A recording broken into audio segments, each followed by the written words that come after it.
잠깐 기도하고 시작하겠습니다. 하나님 아버지, 베풀어 주신 사랑과 은혜와 진리에 감사를 드립니다. 아버지 하나님의 말씀을 사모하고 하나님의 사랑을 갈구하는 백성들이 한자리에 모였습니다. 아버지 하나님의 말씀을 듣고 또한 상고하고 그 말씀을 실천하며 전파하기를 원하는 우리들이 모였사오니 이 시간 아버지 하나님의 은혜로 채워주시고 부족한 것 다 아시면서도 우리를 아버지의 자녀 삼아 주셨사오니 우리 부족한 것들 아버지 하나님의 크신 사랑으로 채워주시고 우리가 깨닫는 지각과 지혜와 명철을 허락하여 주시옵소서. 아버지 하나님의 뜻이 온전히 전달될 수 있도록 선한 길로 인도하여 주시옵소서. 감사드리며 예수 그리스도 이름으로 기도하옵나이다. 안녕하십니까. 지난번에 성문서를 에스라 성경 광주 에스라 성소원에서 했었습니다. 그런데 또 그 후에 보니까 여러 가지 더 나누고 싶은 분야들이 좀 있어서 함께 나눴으면 좋겠다 해서 다시 정리를 하고 있는데 전도서를 마침 우리 화요 모임에서 욥기가 이제 끝났기 때문에 전도서를 이제 욥기가 끝나는 지점에서 그 반성적 지혜의 관점에서 전도서를 한번 다시 살펴보는 것도 좋겠다 해서 이렇게 여러분 앞에 서게 됐습니다. 자, 성경을 우리가 전통적으로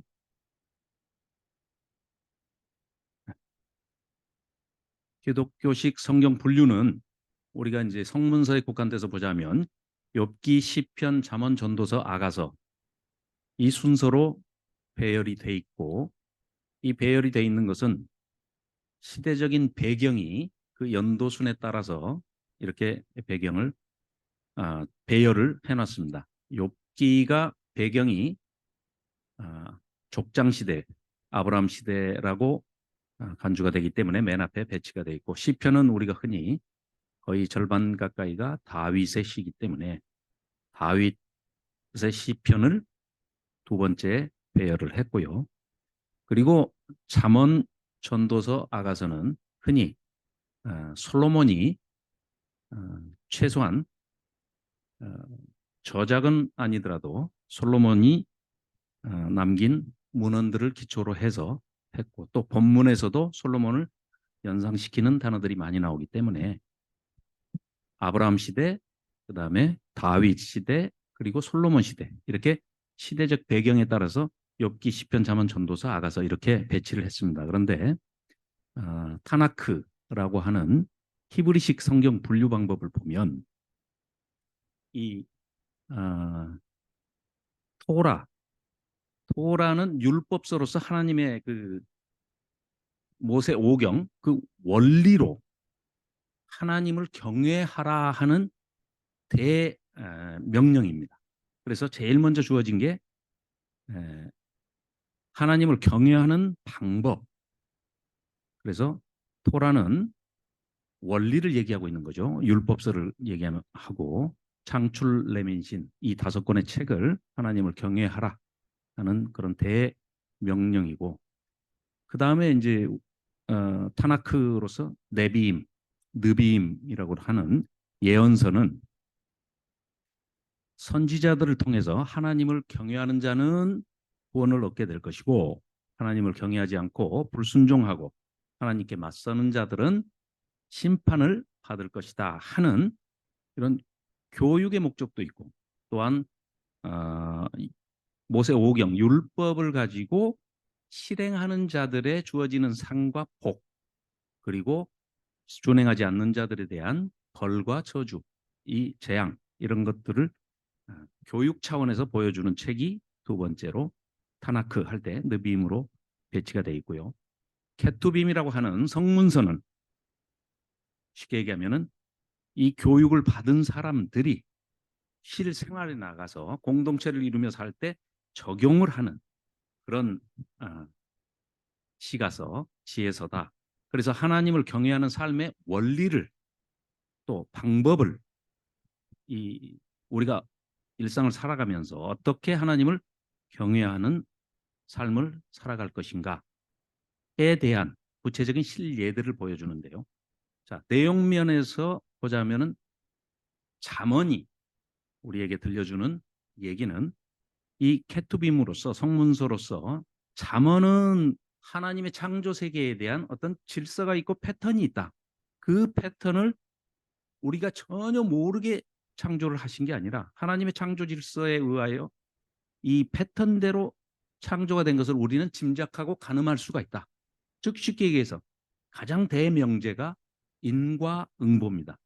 그래서 선한 일을 하면 복을 받고 악한 일을 행하면 벌을 받고 뿌린 대로 거둔다. 번선징악과 인과응보 이 패턴이 큰 줄기를 이루고 있습니다. 그래서 우리가 흔히 배워야 할 일상적으로 경험하는 이 지혜들에 대해서 잠언은 얘기하고 있죠. 이걸 규범적 지혜라고 명명을 했는데요. 이 세상을 하나님께서 어떤 질서로, 어떤 규범으로, 어떤 패턴으로 만드셨는지를 우리가 그걸 아는 것이 지혜고 그 지혜에 따라 사는 것을 권하고 있는 책이 바로 잠언이라고 할 수 있겠습니다. 그러면 꼭 그 잠언대로 살아봤더니 세상이 그렇지 않더라. 아니 악한 일을 행한 사람도 너무 잘 살고 있고 당대에만 잘 사는 게 아니라 자손 대대로 잘 살더라. 독립군의 자손은 굉장히 힘든 생활을 하고 있는데 친일파의 자손들은 3대 4대 아주 떵떵거리고 잘 살더라. 뭐 청문회에 나와서 10억을 그냥 깜빡 잊어버렸다는데요. 자기.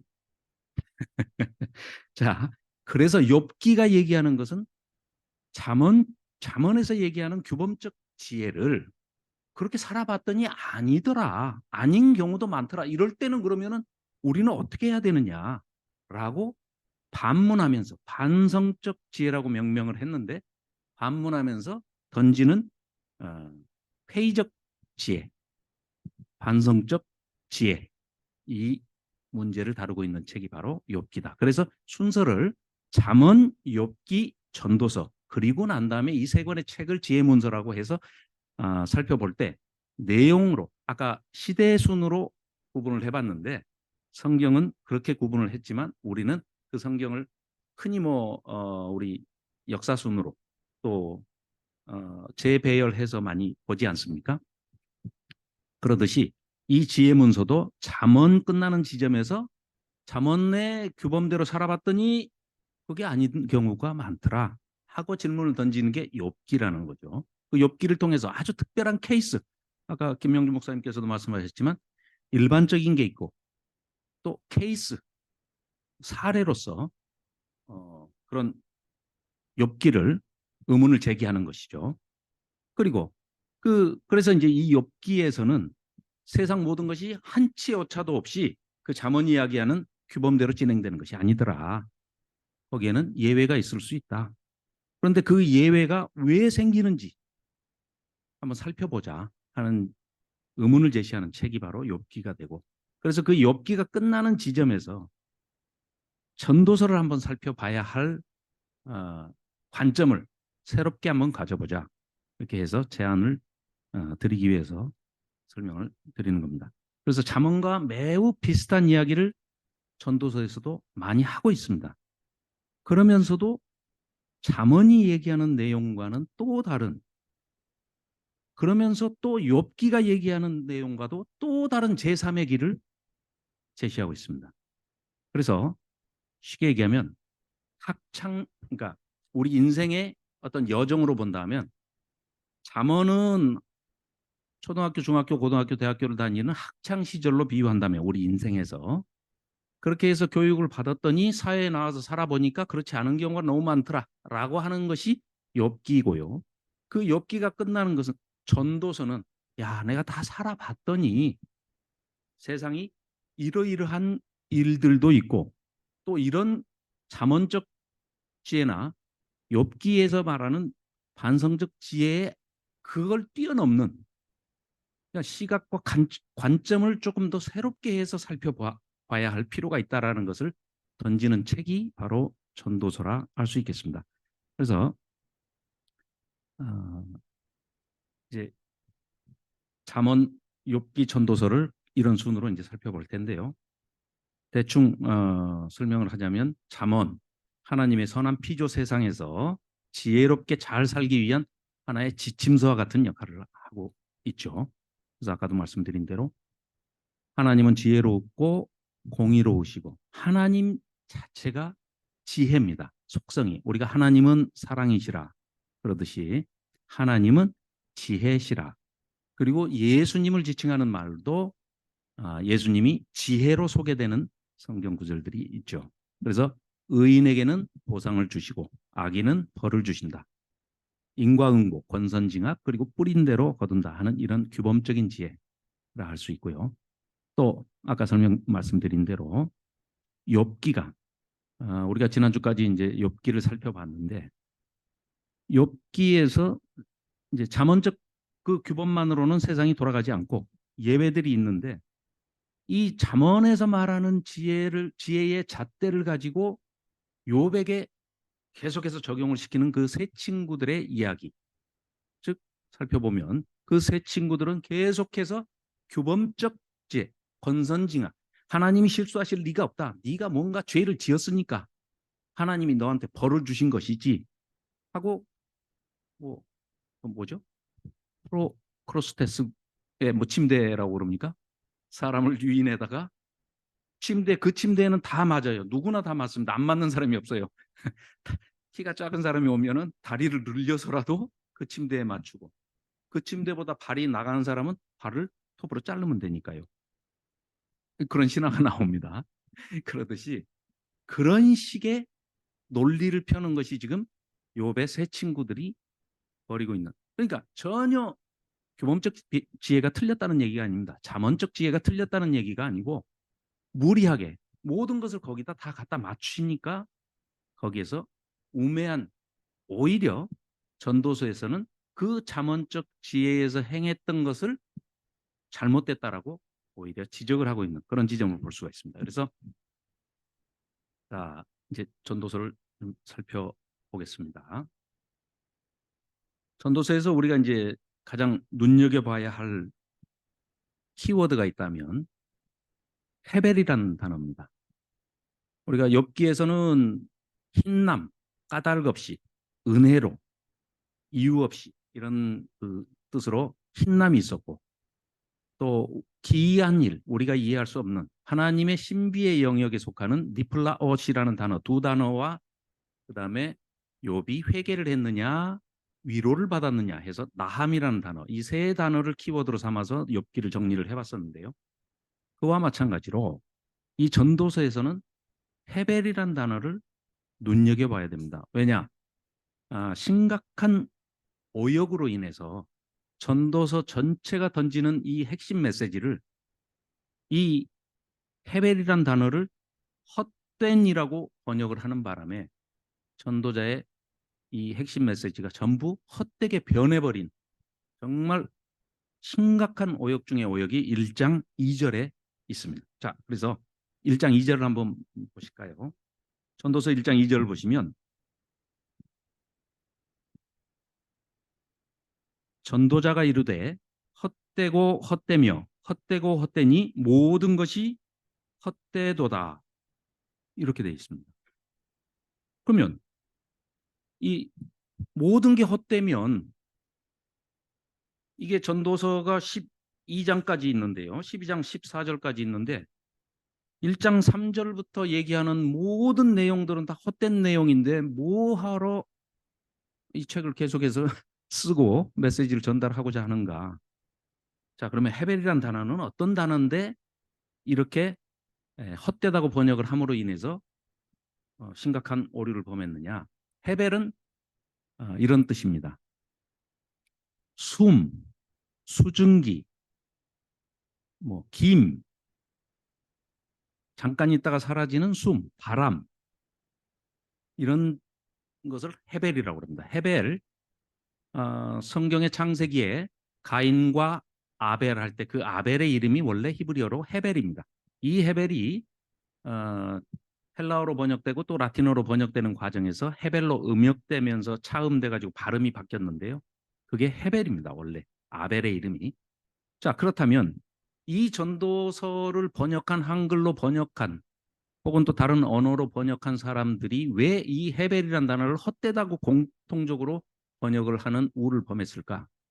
이 헤벨이라는 단어의 특징은 말 그대로 숨, 바람, 수증기, 김, 안개, 이슬 이런 것들은 잠깐 있다 사라지는 겁니다. 그러면 그걸 그대로 관찰한 현상을 그대로 진술하거나 묘사를 하면 잠깐 있다 사라지는 것 이렇게 번역을 하면 훨씬 좋았을 텐데 거기에다가 번역자가 자기의 가치 판단을 부여해버린 겁니다. 잠깐 있다 사라진 거는 헛된 거야. 헛되다는 것과 잠깐 있다 사라지는 것은 전혀 내용이 다른죠. 그리고 또 결과 자체가 완전히 달라집니다. 자, 제가 전도서 9장 9절에 나오는 말씀을 가지고 한번 말씀을 드려보겠습니다. 지금 괄호 안에 블랭크 안에 빈칸 안에 성경에는 헛된이라고 되어 있습니다. 그래서 너의 헛된 평생의 모든 날, 곧 하나님이 해 아래에서 내게 주신 모든 헛된 날에 내가 사랑하는 아내와 함께 즐겁게 살지어다. 그것이 내가 평생에 해 아래에서 수고하고 얻은 네 몫이니라. 이렇게 돼 있거든요. 앞뒤가 문맥이 전혀 맞지 않습니다. 헛된데 뭘 사랑하는 아내와 즐겁게 살라고 하는 얘기를 또 제안을 합니다. 그러면서 또 이게 하나님이 너에게 수고한 너에게 주신 선물이라는 거예요. 헛된 걸 주셨을까요? 이걸 다시 설명을 한다면 제가 그냥 그 헛된이라는 헤벨의 원뜻에 맞게 다시 말씀드려 볼게요. 내 잠깐 있는 짧은 평생의 모든 날에 곧 하나님이 해 아래서 너에게 주신 모든 짧은 날에 네가 사랑하는 아내와 함께 즐겁게 살지어다. 그것이 네가 평생의 해 아래서 수고하고 얻은 네 하나님이 주시는 선물이니라. 이렇게 번역을 해야 훨씬 더 의미 전달이 맞게 해석이 되겠죠. 그래서 하나님이 우리에게 주신 생명을 헛된 날이라고 이런 식으로 그 가치 부여를 해가지고 의미 부여를 해가지고 짧게 잠깐 있다가 지나가는 것은 헛된 거야 하면서 이렇게 의미 부여를 했기 때문에 전체적으로 오역이 됐다. 그러면 헤벨의 이 전도서에 나오는 이 헤벨이라는 단어가 정확하게 어떤 개념을 얘기하느냐를 알아보려면 헤벨이 아닌 것, 비교해서 얘기하는 것들이 어떤 반대 개념을 가지고 얘기를 하는가 이걸 살펴보면 그냥 알 수가 있겠죠. 쉽게 얘기하면 그 다음 이어지는 1장 3절에 보면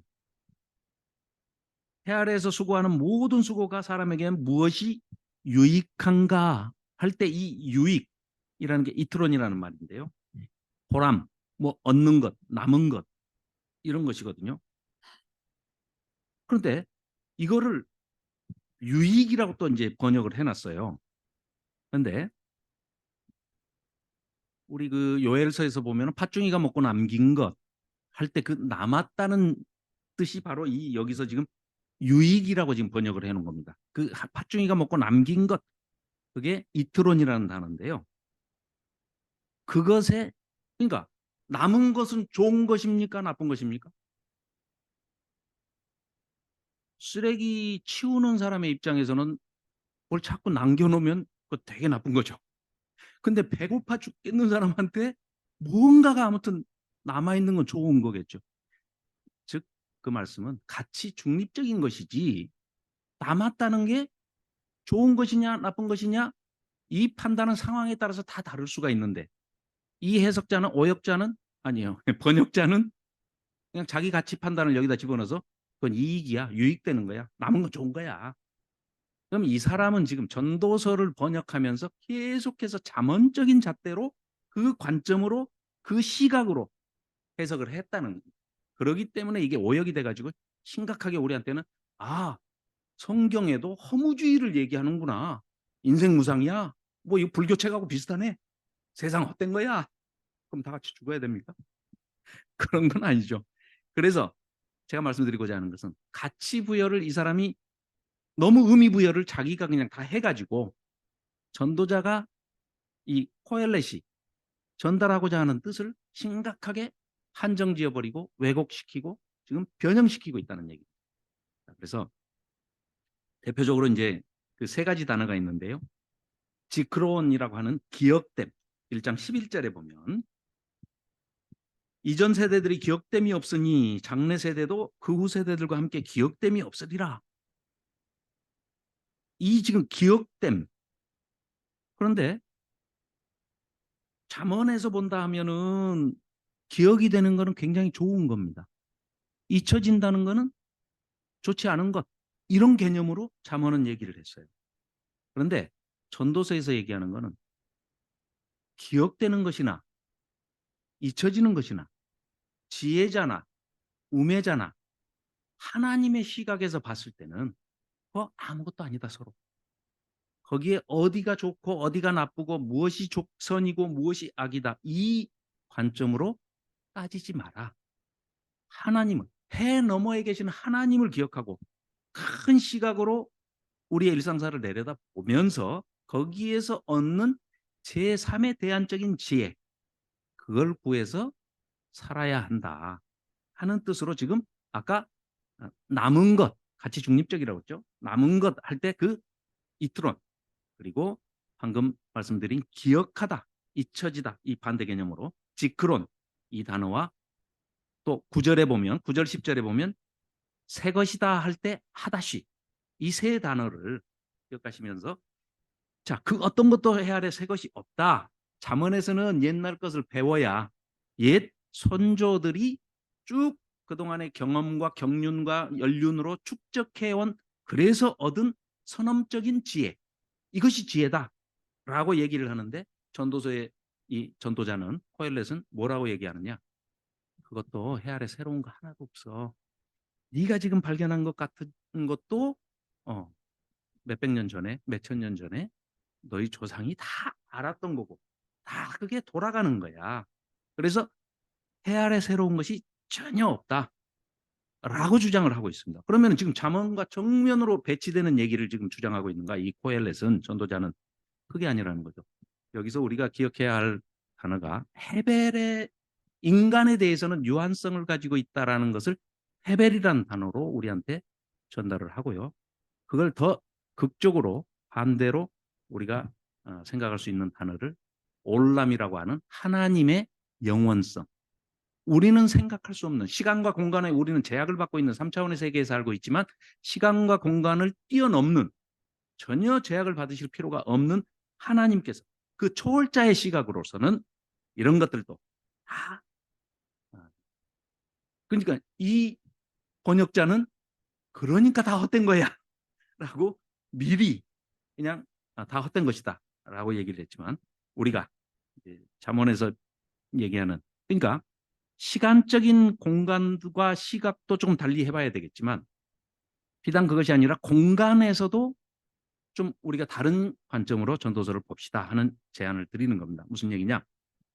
잠언은 과거지향적인 것, 즉 과거의 우리의 조상이나 선조들이 지금까지 축적해왔던 모든 지혜들의 무엇 때문에 그것을 알아야 되느냐? 그것을 아는 것이 지혜다라고 얘기하는 것은 다가올 미래를 생각해서 미래를 대비하기 위해서 이런 것을 아는 것이 지혜야 라고 얘기하는 것이 잠언입니다. 그래서 과거지향적이면서도 미래지향적인 것을 동시에 가지고 있는 것이 잠언의 시각이라 한다면 전도서는 과거 때문에 혹은 미래 때문에 놓치고 있는 거야. 네 인생은 잠시 잠깐 여기 머물다 가는 것인데 하나님의 관점에서 네가 여기서 1000년을 산다 한들 하나님의 관점에서는 한 점에 불과한데 현세지향적 지금 여기에다가 눈을 돌려라. 그래서 나한테 주어진 것 이것을 감사하며 하나님께 감사하고 충실하게 그것을 이 땅에서 실천해 나가는 현세지향적인 삶을 사는 것 그것이 지혜야라고 얘기를 하고 있습니다. 그렇다고 해서 잠언에서 얘기하고 있는 지혜를 다 무시하거나 대척점에 서서 얘기를 하는 것이 아니고 놓치고 있는 과거지향적이고 미래지향적인 그 잠언의 규범적 지혜 때문에 놓치고 있는 현재. 그런데 이 전도서를 얼마나 오역을 하느냐, 오독을 해서 전달을 하느냐. 이따 보겠습니다만 청년의 때 얘기를 하면서 그래도 너는 심판이 있을 거니까 하나님한테 잘해야 돼. 이렇게 얘기하면 청년의 때에 집중을 하라는 건지 하나 다 버리고 청년이고 뭐고 다 버리고 하나님 일만 하라는 얘기인지 정말 심각하게 이게 배치되는 그런 오역이 또 있습니다. 그래서 자 전도서가 얘기하는 것은 잠시 머물다 가는 우리 인생이기 때문에 이 짧은 삶 동안에 사랑하는 가족 또 친구, 이 히브리어 개념은 친구라고 하는 것은 내 옆에 있는 사람, 위치적인 그 존재를 얘기하거든요. 공간적인 존재들. 그런데 이제 우리 한국 말로 친구는 이제 한자어를 차용해서 왔지만 오래될 구자를 씁니다. 오래될. 친할 친자에다가 구 할 때는 오래될 시간, 같이 공유할 수 있는 추억이 많은, 같이 함께 보냈던 시간이 많은 사람을 친구라고 그래요. 그러니까 어렸을 때부터 쭉 지금까지 사귀어온 친구가 그 친구라고 생각을 하는데 히브리적 개념은 그 친구 할 때는 그 얘기가 아닙니다. 지금 내 옆에 있는 사람, 그 사람이 너를 힘들게 하는 원수였어도 네 옆에 있는 사람한테 지금 잘해라 라는 개념으로 3대 분복을 얘기할 때 친구의 개념이 전도서에서는 옆에 있는 사람, 지금 현재 네 옆에 있는 사람에게 최선을 다해서 잘해라 라는 그런 뜻으로 사용이 되고 있습니다. 자, 그래서 좀 전체적인 내용을 보면 전도서는 아주 간단합니다. 서론, 본론, 결론입니다. 이렇게 돼 있는데 서론이 1장 1절부터 이제 11절까지 인생이란 어떤 것이냐 하는데 삶의 무상성, 이제 적절한 단어가 없어서 제가 좀 우리 인생 무상 이렇게 얘기하지 않습니까? 그럴 때는 짧다. 그게 아주 잠시 잠깐이다. 그렇다고 그래서 전도서 번역자가 얘기하듯이 헛된 거다 이렇게 의미 부여는 하지 말자는 거죠. 그냥 있는 현상만 우리가 묘사를 해서 관찰한 대로만 얘기하자면 짧은 것이다. 그래서 서론에서는 삶의 무상성, 헤벨인 존재. 그 헤벨인 존재들이 어떻게 살아가야 할 것이며 어떤 삶을 살아야 참된 삶을 사는 것이라고 평가를 받을 수가 있느냐 하는 것이 1장 12절부터 12장 8절까지가 이제 얘기가 되어 있는데 들어주는 예들이 상당히 삶이 애매모호하다. 잠언에서 얘기하는 선악 이분법으로 구별할 수 있는 것들이 아닌 경우가 너무 많더라를 실례로 증거를 제시하고 있는 겁니다. 그리고 이제 결론적으로 인생을 평가를 할 때 12장 9절부터 14절까지에 그러면 이 짧은 헤벨 같은 우리의 삶을 어떻게 극복할 것이냐 이렇게 되어 있는데 서로는 3인칭 관점으로 지금 쓰여 있고요. 갑자기 이제 1장 12절부터 본론에 딱 들어가면서는 나 전도자는 이렇게 하고 코엘렛이 이제 1인칭으로 묘사가 되기 시작합니다. 그리고 다시 끝에 가서 결론을 맺을 때는 12장 9절부터 14절까지는 3인칭 관점으로 또 쓰고 있는데요. 우리가 그 내용들을 잠깐 전체를 조망해 보면 이렇습니다. 헤벨의 존재인 우리는 어떻게 살아야 하느냐. 아까 그 시각과 관점을 조금 달리 우리가 가져봐야 한다. 그래서 만일에 인간의 천년 과거에 그 우리 조상들은 노아의 홍수 이전에 살았던 조상들의 평균 수명을 내보니까 912세가 나오더라고요. 뭐 제가 낸 건 아니고 노우호 목사님께서 해보셨나 봐요. 912세가 나오는데 자 900년을 살던 사람의 한 사람의 인생을 하루 24시간으로 하나님은 줄여서 이렇게 보실 수가 있겠죠. 전체를 조망하니까. 아니 우리 왜 이번 추석 때도 집에 돌아가는 뭐 귀향 행렬이나 다시 돌아가는 귀성 행렬들을 보면 차가 엄청나게 막혀요. 차 속에 타고 있는 사람들은 왜 막히는지, 어디서부터는 뚫려 있는지, 어느 구간이 정체인지 모르죠. 그렇지만 그걸 보도하기 위해서 신문사 헬기를 타고 저 위에서 딱 내려다본 사람, 아, 여기서부터 여기까지 구간은 막히는구나. 어느 IC부터 어느 IC까지는. 아, 이건 좀 상황이 풀려가지고 이렇게 차가 잘 빠져나가는구나. 한눈에 동시에 볼 수가 있죠. 하나님의 시각이 역시 그러지 않겠습니까? 그래서 우리 인간의 시각으로는 우리의 인생도 이렇게 힘들고 허덕이고 앞을 한 치 앞을 내다보지 못하니까 이런 관점인데 하나님의 관점으로, 즉 인간의 그 천년이라는 역사도 하루로 딱 좁혀놓고 우리가 생각을 해보면 100년을 산다 한들 뭐 이게 어, 찰나에 불과한 거죠. 찰나. 그것도 불교 용어인데.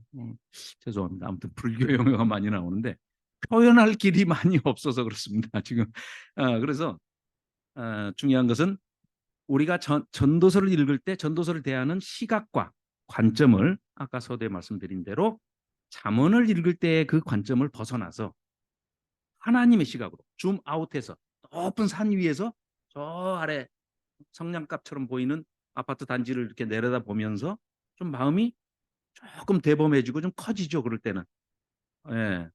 와이프하고 싸우고 이제 올라왔어요. 산에. 올라왔는데 그 내려다 보면은 괜히 마음이 좀 커지죠. 나도.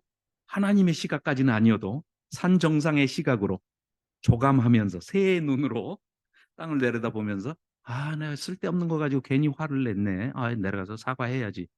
뭐 이런 마음이 좀 들지 않습니까? 내려서 다시 싸울 망정. 네.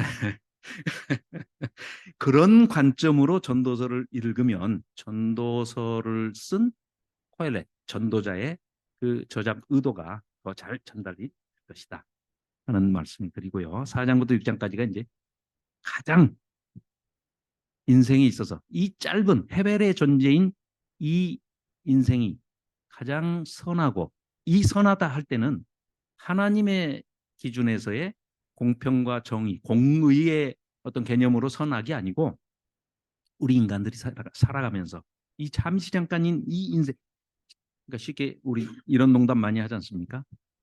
아니 착한 일하고 살고 살다가 죽기에도 너무 짧은 인생인데 뭐 아둥바둥하면서 그 못된 짓 하고 남 가슴 아프게 하고 살아. 안 믿는 사람도 그런 얘기 하거든요. 불신자들도 그런 얘기를 한 그때의 그 선한 겁니다. 그래서 특히 내 가장 가까이 있는 사람이 누굽니까? 아까 친구의 개념을 얘기했지만 우리가 인생을 살면서 나하고 가장 가까이 있는 친구는 배우자와 가족이죠. 가족. 그렇기 때문에 가족들과 사랑하고 화목하고 또 착한 일하고 이것이 가장 하나님 보시기에 아름다운 삶이다 하는 것을 그 실예들을 증거로 지금 보여주고 있는 거죠. 자, 7장 8장에서는 하나님의 영원, 아까 올람, 그 무한한 하나님의 영원성과 인간의 그 유한함, 짧음, 찰나적인 잠깐 왔다 가는 인생, 인간의 헤벨, 이 두 가지를 대비해서 극적으로 대비해서 우리에게 소개하고 있습니다. 자, 그리고 그러니까 하나님의 관점에서 본다면은 이 선악의 관점도 사실은 그 우리가 하나님의 그 영원이라는 그 시각 속에서 바라볼 때는 참그 정말 하찮은 것에 매여 있거나 우리의 사고, 언행 모든 것들이 생각부터 시작해서 모든 것들이 정말 그 집착하거나 또 무지하거나 오해하거나 편견 또 고집, 아집 또 뭐 이런 교만, 태만, 욕심 이런 것들로 점철된 그런 것에 매기가 쉬운데 좀 더 그래도 아까 뭐 비근한 예로 뭐 우리가 등산을 가서 산 꼭대기 올라가서 아래를 내려봤을 때 느끼는 그런 정도의 심정을 가지고라도 하나님의 시각으로 전도서를 읽고 또 전도서가 전하는 그 메시지들을 우리가 받아들인다면 거기에서 얻어지는 유익이 훨씬 크고 그것이 바로 지혜다. 전도서는 이렇게 얘기하고 있습니다. 그래서 자, 또 9장 10장에서는 자, 잠언대로 살았어. 그러면 넘어지는 사람도 없어야 돼요. 잠언적 지혜에서 얘기하는 거는. 그런데 욥기에서 얘기한 거는 난 아무 죄도 없이 살았는데 하늘에서 어떤 일이 벌어졌는지를 몰라가지고 사탄의 시험인지도 모르고 욥이 엄청난 고난과 시련을 겪지 않습니까? 그럼에도 끝까지 인내해서 결국은 하나님으로부터 어, 잘했다 칭찬을 받는데요. 이런 시각과는 또 전혀 다른 대안적인 그런 선을 제시를 하고 있습니다. 무슨 얘기냐? 지혜자도 넘어질 수 있고 우매자도 넘어질 수 있어. 그러니까 그런 그러니까 운전으로 얘기하면 내가 운전 법규도 잘 외웠고 내가 뭐 운전 그 운행 시험도 다 잘 했고 또 무사고 뭐 내가 10년이야 하고 나와서 길거리에 나와서 운전을 한다고 그래서 아니 무사고 한 40년쯤 합시다 기왕에 40년 무사고 했어. 그렇다고 해서 오늘 사고 안 납니까? 모르는 거죠. 전도서는 그걸 얘기하고 있습니다. 그래서 그걸 대비해서 방어 운전을 하는 사람이 지혜자야. 그런데 잠언에서는 뭐라고요? 내가 40년 무사고 운전을 했고 이건 하나님이 복 주신 거야. 왜? 내가 하나님 주신 룰을 잘 지키고 살아왔기 때문에. 그러니까 나는 사고 나면 안 되는 거예요. 그러니까 욥의 친구들은 벌 받은 거 보고 너 네가 죄를 지었으니까 벌 받은 거야 라는 시각으로 사고 당한 사람 그러니까 결과론적인 사고 당한 사람은 죄 지어서 벌 받은 거고 이런 관점이 잠언적 시각이라 하면 전도서의 시각은 아니야. 네가 40년 무사고였고 교통법규를 잘 지키고 조심해서 운전을 하지만 방어 운전을 해도 사고가 날 수 있어. 거기에 대비하는 것이. 그러니까 과거의 선험적인 그러니까 선배들, 조상들이 이루어 놓은 그런 경험들을 집대성해서 묶어놓은 것을 내가 배우는 것이 지혜라 한다면, 그걸 아는 것이 지혜라 한다면, 전도서에서는 그걸 안다고 하는 것이 교만이라는 거예요. 그러니까 그렇지 않은 예외도 얼마든지 있을 수 있으니까 대비를 하는 자가 지혜자다. 다 아니까 내가 대비 안 하는 것이 우매자이지 다 안다고 하지 말고 어떤 일이라도 생길 수 있다는 것을 생각하고 준비를 대비를 해라 라는 얘기가 9장 10장입니다.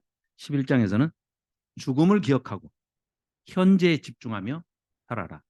이게 이제 그 라틴어로 나중에 물론 로마 시대에 와가지고 이제 생긴 얘기인데 그 이 얘기는 이 전도서 전도자의 코엘렛의 전도자의 이 전도서를 통해서 얻어진 것을 인용해서 쓰는 말인데 그 메멘토 모리, 까르페 디엠 많이 들어보셨을 겁니다. 메멘토 모리 라틴어로 죽음을 기억해라. 넌 죽는다는 걸 항상 기억해라. 그래서 까르페 디엠 지금 살아있는 현재 여기에 집중해서 살아라. 이 뜻으로 얘기를 하고 있는데 아주 똑같은 얘기를 전도서 11장에서 지금 하고 있는데 그걸 차용해서 로마 시대의 개선 장군들이 몇 개 나라를 정복하고 장군이 돌아옵니다. 그런 개선문을 통과하면서 아주 하면 왕이 생각할 때는 그런 얘기인데 사실 죄송합니다. 왕이 생각할 때는 굉장히 위협적인 존재잖아요. 아니 나가서 지금 한 3개국을 다 그냥 쓸어버리고 승리를 해가지고 지금 장군이 돌아와요.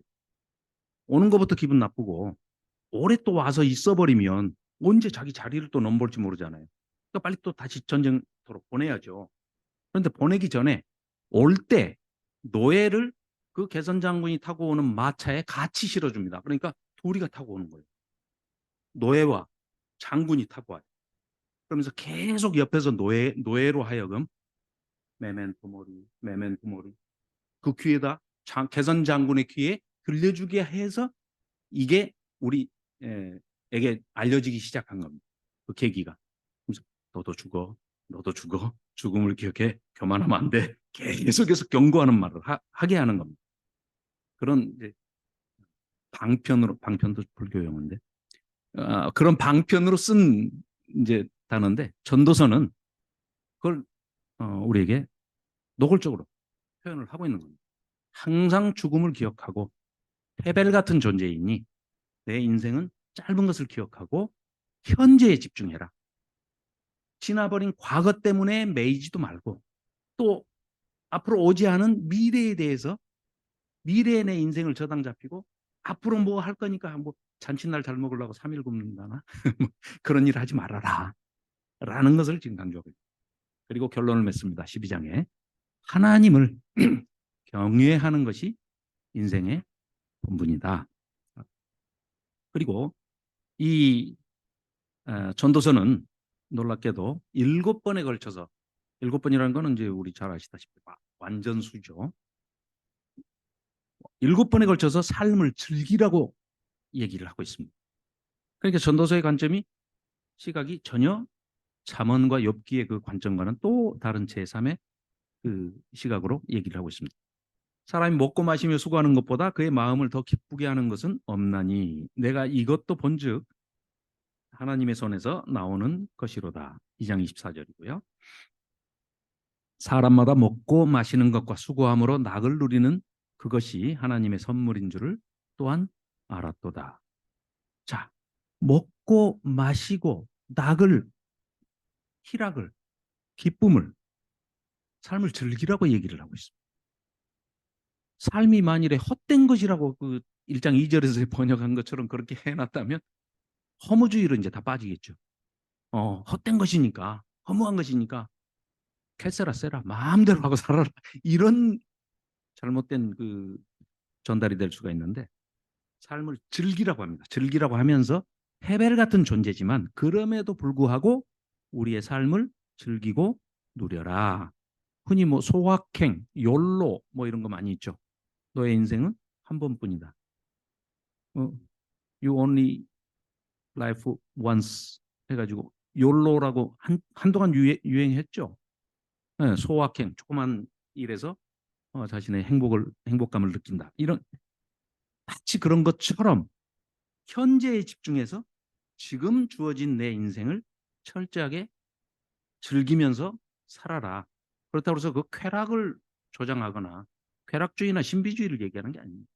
전혀 아니고 이제 이 전도서가 얘기하는 것은 그 짧은 인생이지만 그 인생에 사랑하는 가족과 또 즐거워하면서 먹고 마시는 걸 즐기고 이분이 저자에 대해서는 또 얘기를 그래도 길어질까 봐 그냥 언급을 안 하고 넘어갔는데 되게 이제 솔로몬이 썼다라고 이제 우리가 알고 있지만 그게 이제 1장 1절에 다윗의 아들 예루살렘 왕 전도자의 말씀이라 이래가지고 다윗의 아들 그러니까 우리는 그냥 바로 내 아들 이렇게 생각해서 다윗의 아들이고 왕이면 솔로몬이다 이렇게 생각을 하는데 그 이후로 솔로몬이라는 말을 전혀 언급을 하는 대목이 12장 14절까지 나오지 않습니다. 그 얘기는 솔로몬이 이 전도서를 써서 또 전달하고자 하는 메시지가 더 훨씬 효과적이고 의미 있다라고 생각을 했다면 이 전도서의 저자가 솔로몬이다라고 밝히지 않을 이유가 전혀 없습니다. 성경은 저자를 밝히는 데 있어서 전혀 두려워하는 책이 아니거든요. 그럼에도 불구하고 전혀 솔로몬이 썼다라는 얘기는 직접적으로 단 한 번도 언급을 하지 않고 있습니다. 그래서 많은 학자들은 솔로몬이 남겨놓은 그런 말들을 솔로몬의 그러니까 지혜의 화신, 지혜의 대명사 하면 솔로몬이기 때문에 그 솔로몬의 페르소나를 빌려서 그 솔로몬의 명성을 빌려서 또 어떤 지혜자가 편집자가 이 내용들을 전체를 전도서로 편집을 한 것이다. 그래서 띠브레 코엘렛, 띠브레 하는 게 이제 따바르는 말씀이죠, 말씀을 전한다. 이렇게 해서 전도자라고 우리는 번역을 했는데요. 사실은 코엘렛이라는 말이 사람을 불러 모으다. 그래가지고 사람을 불러 모아서 설교하거나 연설을 하거나 어떤 말씀을 전하는 사람을 코엘렛이라고 하는데 우리말로는 그게 하나님의 도를 전하는 사람이지 해서 또 이 번역자가 같이 부여를 해서 전도서라고 번역을 했는데 사실은 뭐 천주교나 뭐 이런 데서 쓰는 성경들은 전도서라고 돼 있지를 않고 즉 이걸 연상하시면 좋습니다. 열왕기상 8장인가요? 그 솔로몬이 솔로몬 성전을 지어놓고 하나님께 그 봉헌을 할 때 보면 솔로몬이 전부 코엘레, 카할 불러 모았다 이렇게 돼요. 그래서 그 각 지도자들을 다 성전으로 불러 모아서 거기에서 모아놓고 하나님께 이 성전을 짓게 된 또 앞으로 우리가 이 성전에서 해야 할 일들에 대해서 장연설을 봉헌식 설교를 합니다. 그걸 그러니까 히브리어를 아는 히브리인들은 맨 앞에다가 1장 1절에 다윗의 아들 예루살렘 왕 연상이 바로 솔로몬 성전을 지어서 하나님께 바쳤던 봉헌했을 때 그 퍼포먼스가 그대로 연상이 되게 인용을 한 것이죠. 근데 이게 솔로몬이 직접 썼는지 안 썼는지는 나중에 만나시면 물어보시기 바랍니다. 그리고 자 이렇게 해서 이 7번이나 전도서는 잠깐 여기 또 중간에 볼까요? 내가 희락을 찬양하노니 이는 사람이 먹고 마시고 즐거워하는 것보다 더 나은 것이 해 아래에는 없습니다. 하나님이 사람을 해 아래에서 살게 하신 날 동안 수고하는 일 중에 그러한 일이 그와 함께 있을 것이니라. 또 너는 가서 기쁨으로 내 음식물을 먹고 즐거운 마음으로 내 포도주를 마실지어다. 내 헛된 평생에 이것도 헛된으로 번역이 되어 있는데 아까 그 블랭크 빈칸 안에 제가 넣었던 겁니다. 내 짧은 해벨 같은 인생에 모든 날 하나님이 해 아래서 내게 주신 이 짧은 인생에 네가 사랑하는 아내와 함께 즐겁게 살지어다. 그것이 네가 평생에 해 아래서 수고하고 얻은 네 하나님의 선물이다. 네 분깃이다. 네 몫이다. 이런 내용이고요. 또 청년이여 네 어린 때를 즐거워하며 네 청년의 날들을 마음에 기뻐하여 마음에 원하는 길들과 내 눈이 보는 대로 행하라. 그러나 하나님이 이 모든 일로 말미암아 너를 심판하실 줄 알라. 그럼 뭐 어떻게 하라는 거예요? 청년 보고 청년의 때를 즐기라고 해놓고 심판이 있어. 이거 뭐 지금 어떻게 하라는 겁니까? 심판이 있으니까 어떻게 하라는 거예요? 청년들한테 막 살지 말아라. 그러면 처음부터 마음대로 즐겨라 하지 말죠. 그냥 그 뒷얘기만 하면 되는데 왜 앞에는 이렇게 얘기해놓고 여기서 말하는 11장 9절에서 말하는 심판이라고 번역된 말은 죽음을 생각하라. 개인의 심판의 끝, 개인의 종말은 죽음이죠, 죽음. 그래서 지금 이 전도서가 말하는 12장 13절 14절에서 말하는 그 심판만 제외하고는 나머지 9장 10장 11장에서 얘기하는 심판은 전부 개인의 죽음을 얘기합니다. 그래서 청년아 너도 금방 죽어. 그러니까 네 청년의 때를 너도 열심히 수고하고 즐거워할 일이 있으면 즐거워하고 공부할 일이 있으면 공부 열심히 하고 일할 거 있으면 일하고 연애할 수 있으면 그때 연애 안 하면 언제 결혼합니까? 하나님 일만 한다고요? 아니 그거 하라는 얘기입니다. 하지 말라는 얘기가 아니고 청년의 때 하는 것은 심판을 그러니까 방점이 심판에 있는 게 아니고 그것도 심판은 죽음이라고 번역해야 마땅한 단어를 심판이라고 해놓으니까 마음껏 놀아라. 대신에 너 하나님이 심판이 있어. 이거는 청년들을 헷갈리게 하는 거죠. 그런 뜻이 아니라는 거죠. 자, 그래서 일의 결국을 다 들었으니 하나님을 경외하고 그의 명령들을 지킬지어다. 이것이 모든 사람의 본분이니라. 하나님은 모든 행위야 모든 은밀한 일을 선악간에 심판하시리라. 여기서는 진짜 심판입니다. 그리고 전도자가 얘기하는 것은 처음의 시작과 마지막 끝은 서론과 결론 부분은 전도자가 즉 예를 들어서 솔로몬이 저자라 한다 하더라도 이거는 편집자의 말이 앞에 붙어 있고 끝에 사족으로 마지막 결론을 이렇게 지어놓은 그런 내용입니다. 그리고 전도서의 3대 분복과 본분. 인생의 본분은 하나님을 경외하는 것에 있다는 것이죠. 그리고 3가지 분복이 있는데 첫째는 내 옆에 있는 사람 그리고 사랑하는 처자식이 있는 가정. 처자식이 아닐 수도 있구나. 좀. 네, 남편과 자식이 있는 가정.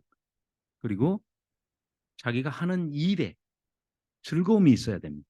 그래서 보람된 일을 하는 것. 이건 3장과 5장에서 또 강조를 하고 있습니다. 그래서 잠언은 하나님을 경외하는 사람이 반드시 복을 받고 성공한다. 이렇게 얘기하지만 전도서에서 이 본론을 쭉 얘기하고 있는 코엘렛은 전도자는 삶이 그렇게 간단하지 않다. 삶은 우리가 살아보니까 모순도 있고 진짜 이율배반적인 것도 있고 너무 우리 상식으로 우리 인간의 그 머리로는 이해가 안 되고 납득이 전혀 되지 않는 그런 일들이 너무나 많고 어떨 때는 잠언적인 어떤 규범적인 지혜가 행해지는 것보다 오히려 더 많은 이 비상사태 같은 아주 지뢰박 같은 그런 일들이 너무나 많이 벌어지는데 하나님을 경외하는 사람도 실패할 수도 있고 복을 남들이 말하는 세상적인 복, 물질적인 복 이런 걸 덜 받고 또 저 사람은 정말 하나님을 신실하게 믿는 사람인데 참 잘 살아야 되는데 뭐 좀 어려움이 좀 덜했으면 좋겠는데 굉장히 핍박받고 또 고난 속에 살아가는 사람들이 너무나 많지 않습니까? 그래서 이런 것들을 우리의 삶과 죽음 전체를 전부 한꺼번에 조망하면서 자 잠언은 이렇습니다. 아까 공간 얘기를 이제 잠깐 했는데요. 자 과거와 미래를 잇는 것이 잠언의 역할이라 한다면은 이 전도서의 역할은 스케일이 상당히 크죠. 하나님의 영원, 올람과 우리 잠시 잠깐 있다가 안개처럼 사라지는 아침 이슬처럼 사라지는 헤베린 존재 우리를 분리시키는 게 아니라 이 둘을 영원히 잇대서 하나님의 그 영원성에까지 우리가 이 헤벨의 존재가 끌어올려져서 같이 하나님께 나아갈 수 있는 길이 열려 있다라고 보여주는 책이 바로 전도서라는 거죠. 이게 허무하다는 허무주의의 그런 주장을 하는 책이 결코 아니라는 얘기죠. 자, 그래서 잠언은 무엇이 옳고 그른지 패턴을 배우는 지혜를 깨닫기 이전의 상태라 한다 하면, 그렇죠? 그러니까 스타일이 그 글 쓴 그 포맷 자체가 그렇습니다. 아버지가 자녀에게 내 아들아, 아들들아, 뭐 이렇게 하면서 자녀들아 이러면서 이제 이렇게 하는 지혜를 처음 배우는 입문자의 그런 시각으로 대하는 것이고, 엽기는 세상이 잠언의 그 인간봉 원리가 적용되지 않은 예외가 많더라, 있더라. 아주 특별한 케이스를 가지고 와서 욥의 경우에 아주 뭐 극단적인 그 설정을 해가지고 이런 사람도 있다. 그럼 어떻게 해야 되느냐? 그 예외는 왜 생기는 거냐? 이런 걸 얘기하는데 하나님이 나타나셨지만 38장에서도 욥기에서 끝끝내 욥이 네가 왜 고난받는다. 사탄이 와서 천상 회의에서 어전 회의할 때 너를 참소해가지고 나하고 내기해서 이랬다. 얘기 안 하시잖아요. 왜요? 인간에게 일일이 인간이 당하는 그 고난에 대해서 하나님의 영역에서 일어나는 일들을 일일이 우리 인간에게 다 설명해 주시면서 네 고난은 이래서 이런 거야. 그걸 또 옆 사람도 알아가지고 옆 사람도 위로해 주려면 이 사람이 당하는 고난에 대해서 그 고난의 이유를 원인을 다 우리가 알아가지고 설명해 줘야 할 필요가 전혀 없는 영역에서 일어나는 일들도 얼마든지 있다. 그걸 지금 말씀을 하는 거죠. 그래서 우리 인간의 이해 영역 바깥에서 일어나는 그런 일들을 인간이 다 제대로 알 수가 없다. 그건 니플라 하나님의 영역에 속하는 신비의 하나님의 신비의 영역에서 일어나는 일들은 우리가 그 원인을 다 알지 못한다 하더라도 하나님께서 까닭없이 나에게 복도 주셨는데 까닭없이 이런 고난이 있다 하면 그것도 내가 복을 받았던 것처럼 복은 받지만 나는 저 고난은 안 받겠어요. 이럴 수는 없잖아요. 예수님도 오셔서 뭐라 그랬습니까? 우리한테 나와 함께 영광을 누릴 것인데 그 영광을 위해서 고난도 함께 받자. 이런 취지로 말씀을 하시듯이 우리가 받아야 할 그 고난에는 그 뜻을 우리가 미처 인간이 헤아리지 못하지만 하나님의 뜻 혹은 예수 그리스도의 우리를 향하신 뜻이 우리가 알지 못하는 영역에서 니플라웃의 그 범주에서 일어나는 일들이 얼마든지 있을 수 있기 때문에 인내하면서 인내를 견지하면서 우리가 나아가야 된다 하는 얘기를 하고 있는 책이 바로 욥기라고 할 수 있겠습니다. 그리고 전도서는 하나님께서 정하신 패턴을 알기에 인생이 너무 짧다. 우리가 헤벨의 존재라는 것을 인식하고 지금 주어진 것에 만족하고 하나님께 감사하고 또 그 감사로 인해서 하나님께 영광을 돌리고 찬양하면서 우리가 지금 여기 현세에 만족하면서 사는 것이 지혜다. 그러니까 반성적 지혜의 큰 카테고리로 본다면은 잠언을 규범적 지혜라고 한다면 욥기 전도서는 반성적 지혜, 거기에 이제 회의를 던지는, 질문을 던지는, 반문하는 그런 지혜에 속하지만 또 욥기하고는 조금 결이 다른 부분들, 어떤 점에서요? 시각에서 완전히 스케일이 완전히 다릅니다. 그래서 하나님의 시각과 관점, 우리가 거기까지는 도달하지 못하겠지만 적어도 전도서를 대할 때 그런 시각과 관점으로 봐야 훨씬 이해하기가 쉬울 것이다 하는 말씀을 드립니다. 자, 네, 뭐 지금까지 말씀드렸던 건데 잠언과 비슷한 이야기를 이제 많이 하고 있습니다. 전도서도. 또 뭐 그렇다고 해서 잠언의 얘기를 정면적으로 부정하는 것도 아닙니다. 대척점에 서 있는 것도 아닙니다. 또 잠언과 다른 이야기를, 결이 다른 이야기를 하고 있지만 욥기와는 또 다른 반성적 지혜를 얘기하고 있는 부분들이 있어요. 그래서 그거는 뭐냐? 선악의 이분법의, 이 잠언이 얘기하는 그 선악을 구분하는 이분법의 반문을 제기하는 겁니다. 전도서가. 즉 얘기하면 잠언에서는 집을 짓는 것은 선한 거, 허무는 것은 악한 거, 딱 구분이 됩니다. 그런데 전도서는 선악의 개념을 그렇게 얘기하지 않아요. 잠언은 또 늙은이, 그러면 우리는 지금 뭐 좀 어감이 안 좋고 노인 학대다 뭐 그런 단어를 써서는 안 된다 이러는데, 잠언에서는 늙은이 그러면 복의 대명사예요. 아, 장수하셨군요. 하나님이 복을 엄청 주셨네요. 하나님 앞에 잘 사셨나 보네요. 이런 뜻이에요. 그런 뜻으로 지금 이런 단어를 쓰고 있는 겁니다. 그러니까 나이 먹은 사람은 지혜의 화신이에요. 잠언에서는. 그런데 이 전도서를 보면 전도서에는 젊은 지혜자, 일부러 딱 그 대비되는 단어를 써가지고 잠언의 시각으로 본다면 젊은 지혜자라는 거는 뭐 세모진 네모 뭐 이런 얘기하고 똑같은 거예요. 말이 안 되는 얘기를 하고 있는 겁니다. 그렇지만 전도서의 저자는 코엘렛은 무엇을 얘기하고 있는 거냐? 그럴 수 있다. 젊은 사람이지만 충분히 지혜를 가질 수 있다. 전도서가 얘기하는 그 지혜를 젊은 사람들도 배우면 꼭 나이 먹은 사람만 지혜가 있는 것이 아니고 젊은이도 충분히 지혜, 네, 원수가. 자, 네, 그래서 그런, 자, 전도서의 관점에서는 이렇습니다. 건물을 세우는 것이 선하고 허무는 것은 악하다. 그런 관념이 전혀 아니다. 자, 우리 이 아름다운 예배당을 예로 들면 이렇게 아름답게 리모델링을 하기 위해서는 그 전에 있었던 것은 다 뜯어야죠. 부셔야죠. 그래서 선악의 개념으로 봐서는 안 된다. 그것도. 이런 얘기를 지금 전도서는 하고 있습니다. 그래서 아, 우리 이 인간은 헤벨의 존재로서 또 어, 일생을 이제 뒤돌아보면은 예외처럼 보였던 것조차도 이 하나님의 이 역사를 이끌어 나가시는 거대한 어떤 그 연륜의 그런 하나님의 규칙의 일부였다. 이런 것을 깨닫는 조금 제3의 길 그리고 대안적인 선을 제시하는 그런 얘기가 되겠습니다. 자, 마지막입니다. 전도서의 신앙적 교훈은 무엇인가 하는, 자, 그래서 헤벨의 존재인 인간은 시간과 공간의 지배를 받을 수밖에 없죠. 왜요? 결국은 죽음이 있기 때문에 그렇습니다. 죽음을 피할 수 없죠.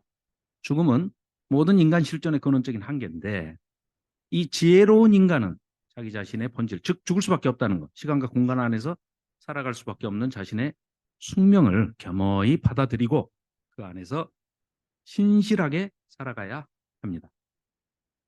전도서가 이제 3장부터 보면 때에 대한 얘기가 굉장히 많이 나오죠. 근데 그 때를 잘 분별하고 때에 맞게 행동하라고 권하는데 하나님의 뜻은 철저하게 우리가 많이 들었죠. 카이로스의 때와 크로노스의 때, 하나님의 때와 관련이 있습니다. 그 하나님이 시간과 공간 너머, 곧 이 세상의 때 너머에, 그러니까 우리는 해 아래에 있고 하나님은 해 너머에 계시지만 하나님은 시간과 공간을 초월하신 분이지만 우리의 제한된 유한한 인간의 시간과 때를 가지고 세계를 경영하신다는 거예요. 그래서 그 때가 내 자의적인 생각이나 내가 판단해 가지고 내가 뭐를 결정할 것이 아니고 하나님의 때를 깨닫고, 그게 전도서가 말하는 지혜자라는 거예요. 그래서 하나님의 때에 내가 뭐를 결정하고 창조하고 뭐 그 모든 것을 시행하는 것이 아니고 하나님의 때, 해 너머의 하나님의 뜻을 잘 헤아리고 분별해서 거기에 맞춰서 순리에 따라 살아가는 태도가 우리 지혜자가 가져야 할 태도이다. 그리고 지금 여기서 전도서는 지금 여기 현세지향적으로 지금 여기 나한테 주어진 삶을 사랑하고 감사하면서 또 그의 최선을 다하는 그런 삶을 살아야 된다. 그러니까 이 아까도 말씀드렸지만은 전도서는 시각이 굉장히 큽니다. 전 우주적인 시각, 전 시간적인 시각으로 이 전도서는 영혼과 올람이라고 하는 그 영혼과 헤벨이라고 하는 그 찰나적인 잠시 잠깐뿐인 그런 순간이 서로 분리되어 있는 게 아니라 맞닿아 있다는 것이죠. 그래서 이 전도서가 얼마나 깊이가 있고 심오한 책이냐. 그 하나님의 올람, 영혼과 우리 인간의 헤벨의 그 순간이 서로 연결되어 있고 또 이 현세지향적인 시각을 가지고 메멘토 모리, 인간은 죽는다. 그러나 그 죽음을 항상 잔치집에 눈을 돌리지 말고 초상집에 눈을 돌리고 인간은 죽는다. 그러나 까르페 디엠, 이 현실을 순간을 살아라. 그래서 삶과 죽음이 닿아 있는 그런 심오한 의미를 전달하는 책이 전도서다 할 수 있겠습니다. 이상으로 5분밖에 안 늦었습니다. 감사합니다.